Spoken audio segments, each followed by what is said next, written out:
நான் உனக்கு தான்ப்பா ஓட்டு போட்டேன். காலையில போய் ஃபர்ஸ்ட் ஓட்டு நான் தான்ப்பா போட்டேன்.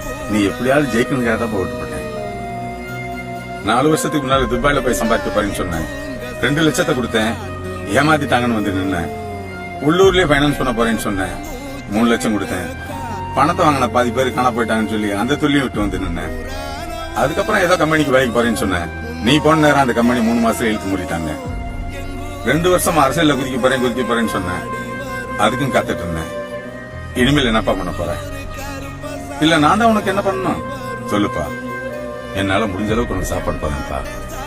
இதுக்கு மேல என் உடம்பு ஒத்துழைக்காது. ஒரு இடத்துல 5 நிமிஷத்துக்கு மேல என்னால நிக்க முடியலப்பா.